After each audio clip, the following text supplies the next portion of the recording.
आइए,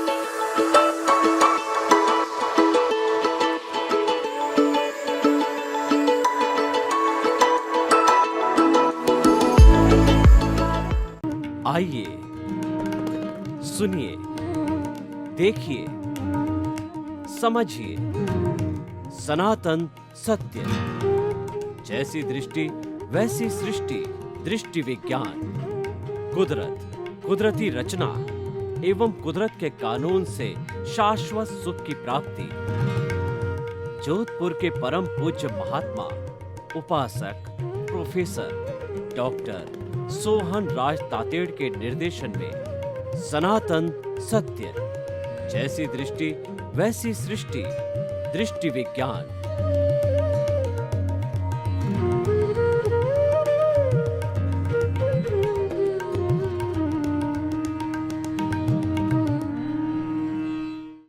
भाइयों और बहनों, मातृशक्ति को नमन। आज का विषय है कि अणुव्रत की चेतना कैसे जगे। अणुव्रत का अर्थ होता है अणु प्लस व्रत, छोटे छोटे नियम, कुछ ऐसे नियम जिससे कि हमारा जीवन एक अच्छे इंसान का बन सके, हम व्रती बन सके, वो उसको अणुव्रत कहा जाता है। अगर हम इसकी पृष्ठभूमि में जाएं तो भगवान महावीर जैन धर्म के जो 24वें तीर्थंकर थे, उन्होंने जो चारित्रिक जीवन जीने के लिए, अच्छा जीवन जीने के लिए, मुक्ति को प्राप्त होने के लिए दो तरह के धर्म बताए। एक तो था अणगार धर्म, जिसको कि महाव्रती कहा जाता है। उनको 5 महाव्रत ग्रहण करने होते हैं, अहिंसा, सत्य, अचौर्य, ब्रह्मचर्य और अपरिग्रह, और उसका पालन 100% करना होता है। यानी हिंसा करनी नहीं, करवानी नहीं, अनुमोदनी नहीं, मन से नहीं, वचन से नहीं, काया से नहीं। तो ये 9 कोटिक त्यागी होते हैं और जीवन पर्यंत जो है वो अहिंसा का पालन करते हैं। उनको महाव्रती कहा जाता है। जे कम्मे सूरा से धम्मे सूरा, जो कर्मवीर होते हैं वही धर्मवीर होते हैं, क्योंकि हमारे शरीर की शक्ति, कर्णवीर्य वही है, हमारी विटालिटी वही है, वो किस तरफ जो है काम आती है, नियोजित होती है। साधु जीवन में नियोजित होती है या ग्रस्त जीवन में नियोजित होती है। विटालिटी, कर्णवीर्य और हमारी प्राण ऊर्जा वही होती है।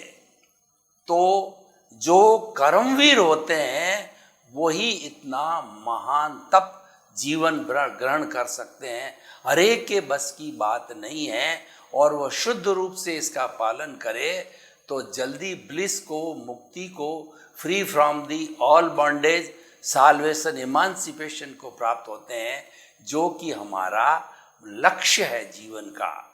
और एक दूसरा होता है अणुव्रत, वो ग्रस्त लोगों के लिए है। अपने ग्रस्त जीवन को जीते हुए बाल बच्चे, माँ बाप, परिवार, समाज, देश और विश्व और अतिथि देवो भव, सब का जो है वो कार्य करते हुए किस तरीके से धर्म का पालन करे, उसके लिए अणुव्रत होता है। अणुव्रत के अंदर वही सेम 5 जो है व्रत होते हैं, अहिंसा, सत्य, अचौर्य, ब्रह्मचर्य और अपरिग्रह, लेकिन पालन करने में उनको रियायत होती है। यानी कि उनको स्थूल हिंसा जो है वो अलाउड होती है। सूक्ष्म हिंसा को रोकना उनके बस की बात नहीं है, क्योंकि ग्रस्त जीवन के हर कार्य में, कोई भी कार्य करो ग्रस्त जीवन का, उसमें हिंसा अवश्य होती है, रोका नहीं जा सकता। साधु तो उस हिंसा को रोक सकता है, क्योंकि साधु और ग्रस्त में फर्क क्या होता है कि साधु के रसोई नहीं होती, साधु के मकान नहीं होता, और उसके साथ साथ में साधु के कोई संबंध नहीं होते हैं। अगर साधु के सामने माता पिता आकर खड़े हो जाते हैं तो वह साधु परिचय देता है, ये मेरे संसार पक्षीय माता है, ये संसार पक्षीय पिता है। यानी कि जो है उसको वो भी उनका रिलेशन जो सांसारिक था वो समाप्त हो जाता है, क्योंकि साधु तो वसुधैव कुटुंबकम का सदस्य बन जाता है। वह तो अंतरात्मा से परमात्मा बनने की प्रक्रिया में लग जाता है। वह जो है वो परार्थ से जो है जो परार्थ से जो परमार्थ की चेतना के अंदर चला जाता है। ग्रस्त के लिए पॉसिबल नहीं है, अणुव्रत दिया गया है। अणुव्रत के अंदर स्थूल जो अहिंसा, सत्य, चौर्य, ब्रह्मचर्य और अपरिग्रह का पालन करना होता है। अब देखिए कि ये अणुव्रत की चेतना कैसे जगे, ये आज का हमारा विषय है कि ग्रस्त जो है अपना गृहस्थी का पालन करते हुए किस तरीके से अणुव्रत के नियमों का पालन करे, उसके ऊपर मैं आपको ये बताना चाहता हूँ कि गृहस्थी को अपना जो है जीवन, जो लाइफ स्टाइल है, उसके अणुव्रत के अनुरूप बनानी पड़ेगी। यानी उसके सूक्ष्म हिंसा को रोकने के लिए, स्थूल हिंसा उसको अलाउड है, तो स्थूल हिंसा को भी रोकने के लिए उसको जो है अपनी कार्य पद्धति बदलनी पड़ेगी। उसको इच्छा परिमाण करना पड़ेगा कि अपनी इच्छाओं को, अपनी रिक्वायरमेंट्स को अधिक नहीं बढ़ावे, क्योंकि हिंसा, अपरिग्रह, हिंसा और परिग्रह ये किस चीज़ों से होता है? ये तृष्णा से होता है, ये रिक्वायरमेंट से होता है, ये डिजायर्स के द्वारा होता है। तो उस पर अंकुश करना पड़ेगा, अपने जीवन को सादगीमय बनाना पड़ेगा, simple living and high thinking के सिद्धांत के ऊपर चलना पड़ेगा। अब देखिए कि हम उन सूत्रों की ओर जो है दृष्टिपात करेंगे, उन चीज़ों को देखेंगे जिससे कि अणुव्रत की चेतना जग जाए। हम अहिंसा की बात करें तो अहिंसा के अंदर गृहस्थ को तो जो है अपना गृहस्थी का सब कुछ काम करना पड़ता है, कमाना भी पड़ता है। खेती वाले को खेती करनी पड़ती है, बिजनेस वाले को बिजनेस करना पड़ता है, नौकरी वाले को नौकरी करना होता है। लेकिन ऐसे जो है वो बिजनेस का वो चयन नहीं करे या उस बिजनेस से दूर रहे जिसके अंदर बहुत बड़ी हिंसा होती है। जैसे कसाई है तो ये पूरा हिंसा का काम है, और कपड़े की फैक्ट्री है, उसके अंदर जल के साथ के अंदर जितना भी केमिकल्स डाला जाता है वो जीव मर जाते हैं। और उसके बाद में कई लोग जो ये मीट का वगैरह कार्य करते हैं, ये भी सारा हिंसा का कार्य है। तो अणुव्रत की चेतना जगाने के लिए उसको चयन करना पड़ेगा कि मुझे परिवार का तो भरण पोषण करना है, लेकिन मैं ऐसे व्यापार का, ऐसी जो है वो कमाई का साधन बनाऊं कि जिसके अंदर हिंसा कम से कम हो। यहाँ जो है अणुव्रत के अंदर कम से कम का जो है माप दिया गया है। महाव्रत में तो बिल्कुल हिंसा करनी ही नहीं है, इसलिए वहाँ माप का प्रश्न नहीं है। एब्सोल्यूट जो महाव्रती होता है वो पूर्ण अहिंसक होता है, और वो पर्यावरण का परम हितैषी होता है, क्योंकि वह किसी जीव को किसी तरह का कष्ट नहीं देता है, उन सब का त्याग कर लेता है। क्योंकि वह भोजन नहीं पकाता है, वह भिक्षा लेकर के आता है।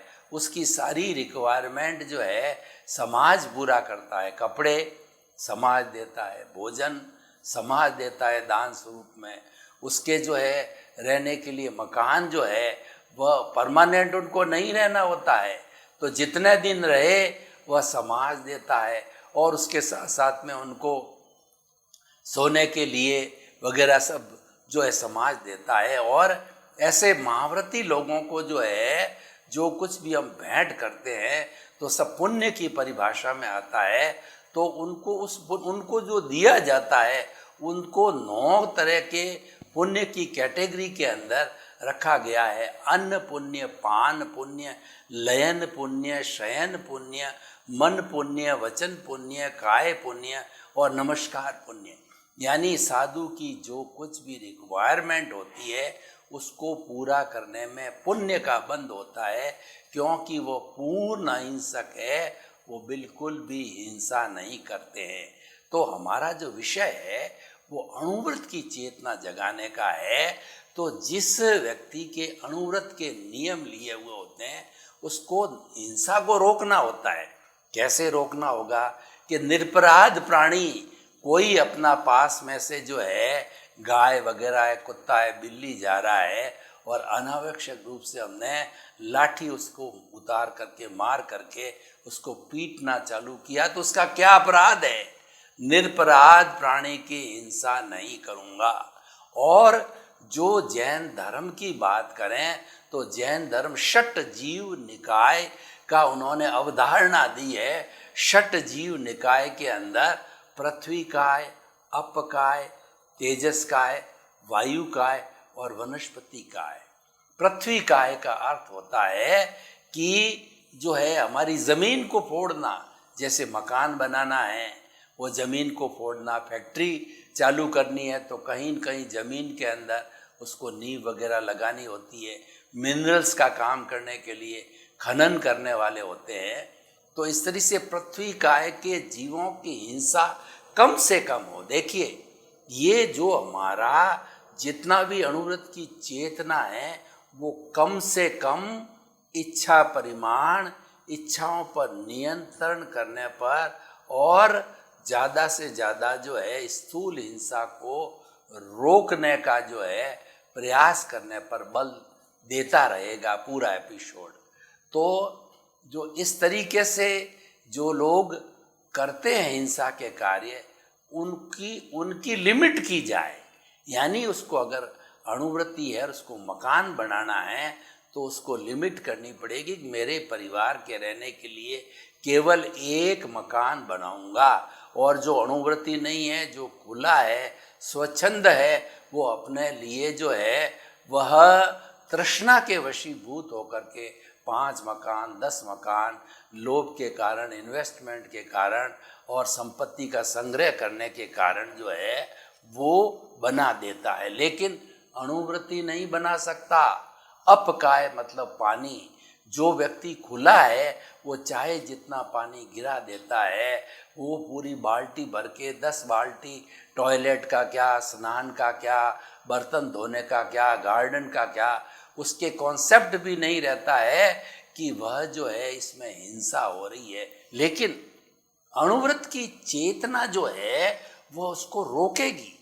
वह हर क्षण जो है अंकुश लगाएगी कि यहाँ अपकाय की हिंसा को रोको। आपको जितनी आवश्यकता हो उतना पानी का उपयोग किया, उसके अतिरिक्त एक बूंद भी जो है पानी व्यर्थ वेस्टेज नहीं करना। ये उनको जो लिमिट की छूट इसलिए दी गई है कि वो अणुव्रति है, वो गृहस्थी है, उसके परिवार है, उसके माता पिता है, उसके अतिथि देवो भव है, उसके समाज है, देश है, राष्ट्र है, विश्व है आदि इस कारण है। अब जो हम आगे बढ़ें, पृथ्वी का, अप का, तेजस का, अग्नि का नियंत्रण करो। जो बहनें घर के अंदर भोजन पकाती है तो उस पर अंकुश लगाओ, नियंत्रण करो, उसकी लिमिट करो कि मिनिमम जो है अग्नि को यूज़ किया जाए। पृथ्वी काय, अप काय, तेजस काय, वायु काय। और वायु काय में हमारा पंखा चल रहा है, एसी चल रहा है, जिस चीज़ के अंदर वायु की हिंसा होती है, आवश्यकता है।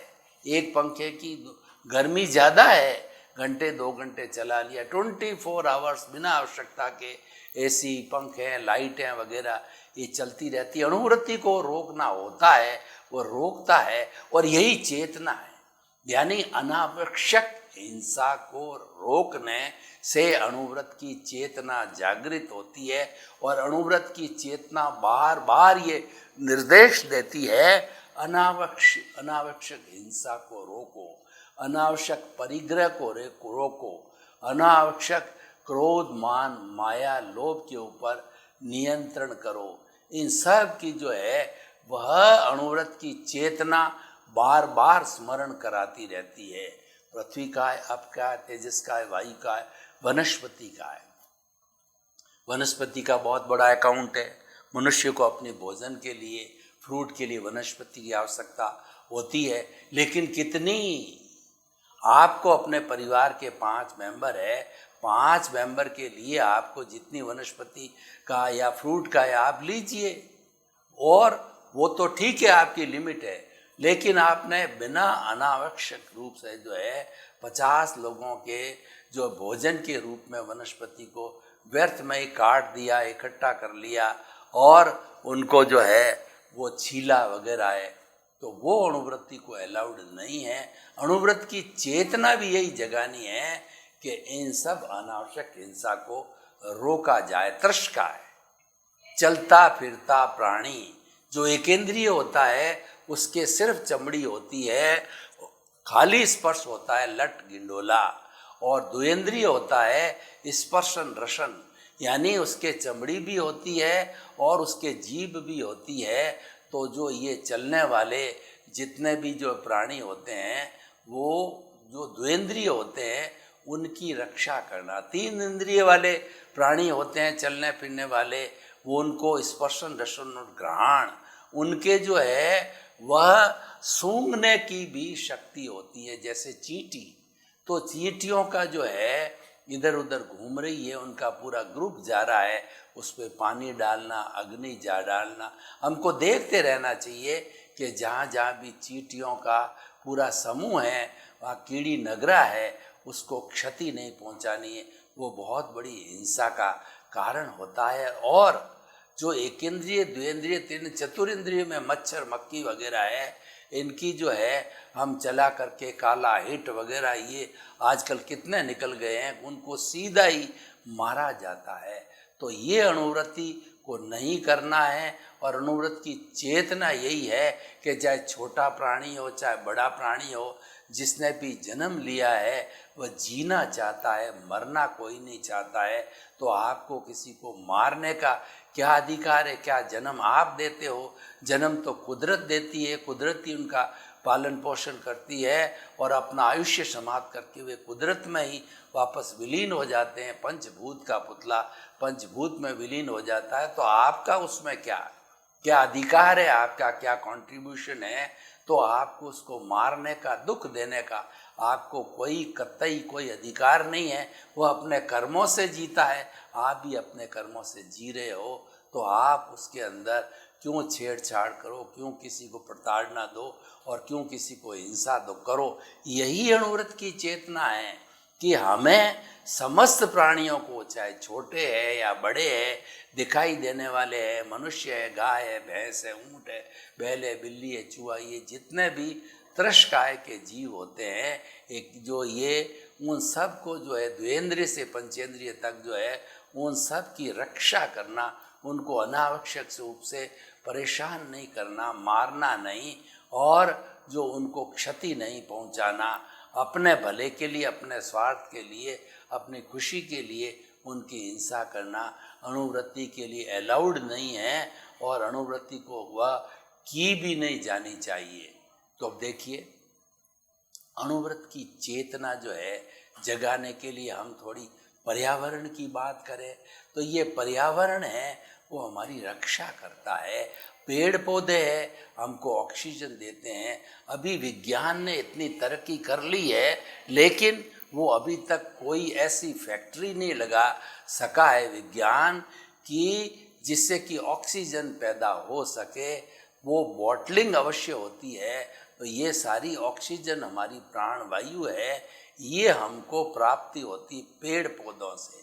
हमें अनावश्यक पेड़ पौधों को काटना नहीं है। और पीपल का पेड़ जो है ऐसा पेड़ होता है 24 आवर्स जो है वो ऑक्सीजन देता है, इसीलिए उसकी पूजा की जाती है और उसके ऊपर जो भगवान की मूर्तियाँ वगैरह रखी जाती है। तो ये सारा जो है वो हमारा पर्यावरण संरक्षण का है। और पृथ्वी, जल, अग्नि, वायु और आकाश, ये जितने पांचों जो तत्व है जिससे पर्यावरण बना है, उसको जो है पांचों को ही जैन दर्शन के अंदर उसके अंदर जीव माना है, उसके अंदर निगोद के जीव माने गए हैं, संज्ञा दी गई है।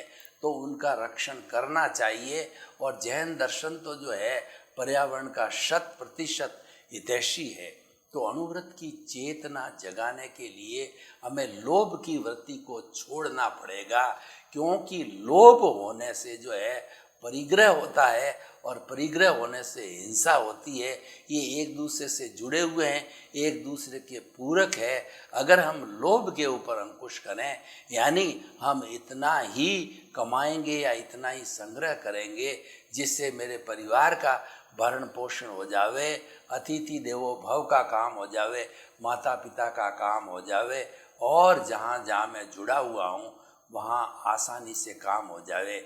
इसीलिए गृहस्थी कहता है कि साईं इतना दीजिए जहाँ मैं कुटुंब समाए, मैं भी भूखा न रहूं और साधु न भूखा जाए।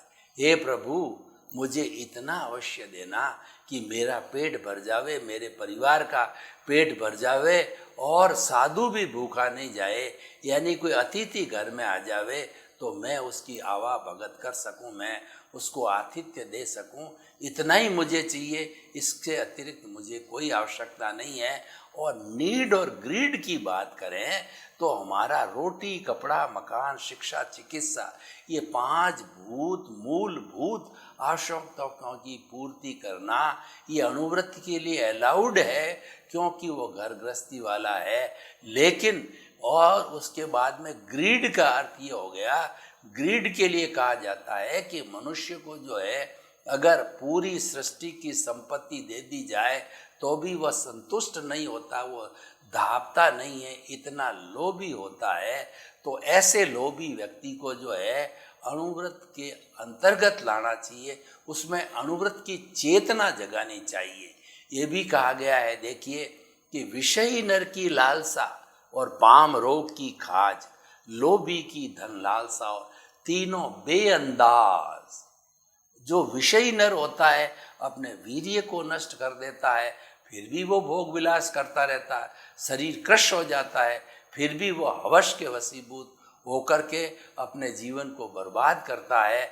और जो पाम रोग वाला होता है वहाँ वो खुजली करता ही रहता है, चाहे वहाँ से खून निकल जाए, घाव हो जावे, फिर भी वह जो है वो हवस के वशीभूत होकर के, पाम रोग के वशीभूत होकर के वो खुजली करता ही रहता है।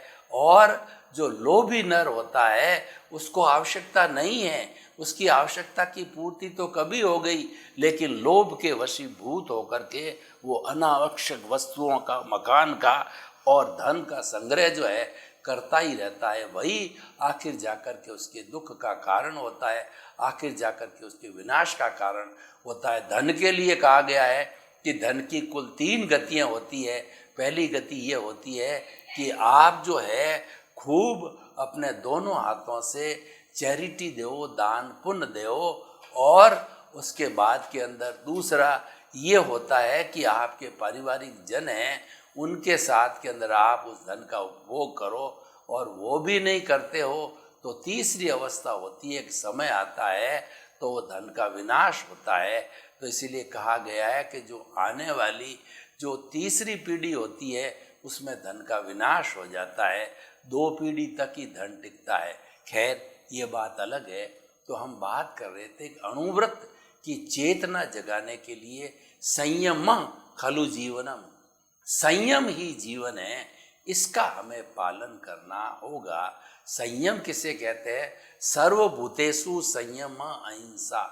अहिंसा और संयम की परिभाषा दी है कि समस्त जीवों का हित देखना, समस्त जीवों को अभय दान देना, समस्त जीवों के ऊपर दया करना, करुणा करना, उनको अनावश्यक मारना नहीं, क्योंकि वो तो हमारे पे अधीन है। जितने भी मनुष्य को छोड़ करके जो अन्य जो है 84 लाख जीवन के मनुष्य के अलावा जो है योनियां हैं, वो सब वो इंसान के ऊपर आधारित है, क्योंकि इंसान एक पूर्ण रूपेण जो है वो जीव होता है, बाकी छोटे छोटे जीव होते हैं। तो इंसान चाहे तो उनको जो है नष्ट भी कर सकता है, चाहे तो उनको अभयदान भी कर सकता है। इसलिए इंसान का रोल है कि उन समस्त जीवों की रक्षा करे, उन समस्त जीवों को अभयदान दे जिनकी कि उनके लिए कोई आवश्यकता नहीं हो सकती। अनावश्यक रूप से जो है उनकी हिंसा न की जाए, ये अनुव्रत की चेतना होती है। अब आप देखिए कि अणुव्रत की चेतना को जगाने के लिए हम कुछ और सूत्रों की बात करें कि अणुव्रत की चेतना कब जगेगी, जब व्यक्ति में ये भावना आ जाएगी कि मेरा जीवन सादगी पूर्ण होना चाहिए, simple living and high thinking होना चाहिए। जब व्यक्ति की रिक्वायरमेंट घट जाएगी तो रिक्वायरमेंट घटने से वो अधिक जो है संग्रह करना आवश्यक नहीं समझेगा अगर अणुवृत्ति है तो।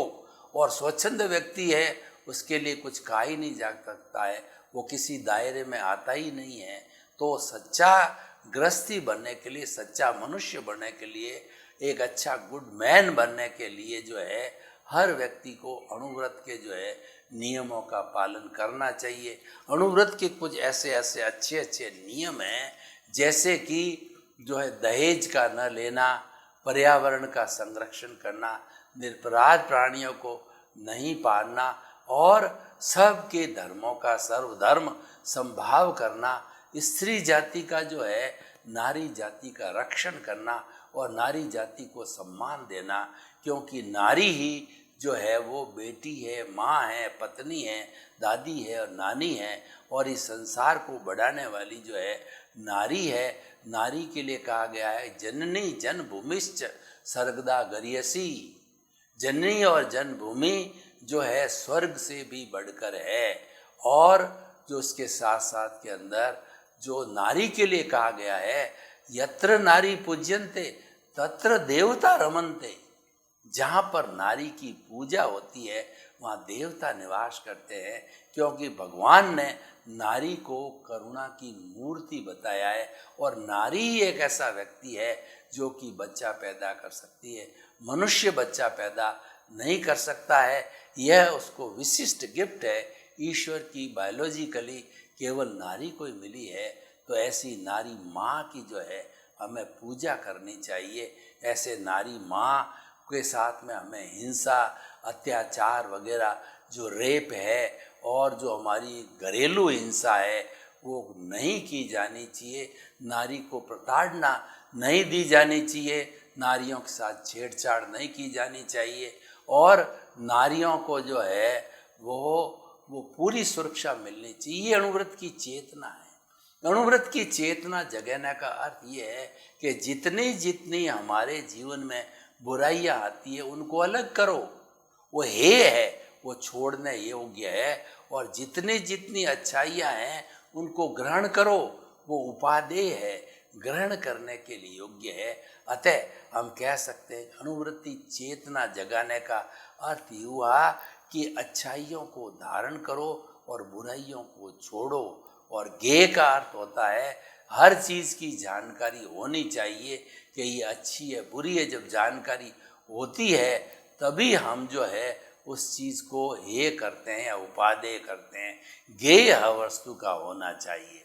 तो देखिए अणुव्रत की चेतना लगाने वाला, जिसकी अणुव्रत के नियम है, वह व्यक्ति किसी के साथ शोषण नहीं करेगा, झूठा माप तोल नहीं करेगा, दुर्व्यवहार नहीं करेगा, क्योंकि उसको जो उसकी जो चेतना है अणुव्रत की, वो हमेशा उसको याद दिलाती रहेगी तू तो अणुव्रती है, तेरे अणुव्रत का नियम लिया हुआ है, तेरे को ये करना जो है उपयोगी नहीं, कल्पता नहीं है, ये नहीं किया जाना चाहिए, तेरे कोड ऑफ द कंडक्ट अणुव्रत की आचार संहिता के अंदर यह कार्य करना नहीं आता है, तो तुम ये कार्य मत करो।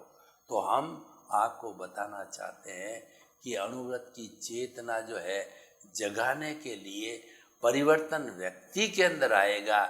जब सुधरे व्यक्ति, समाज व्यक्ति से राष्ट्र स्वयं सुधरेगा।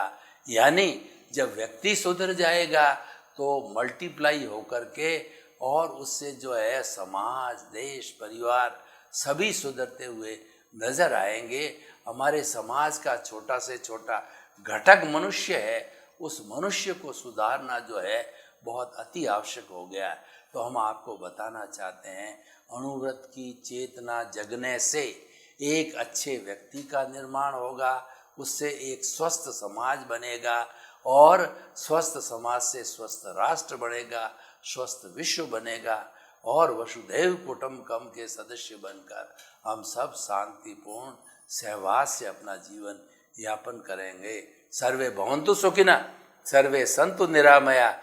लोक के सब जीवों को सुख मिले, शांति मिले, आनंद मिले, प्रेम मिले और उनकी अणुव्रत की चेतना जागृत हो। आप सभी के प्रति मंगल भावना शुभ।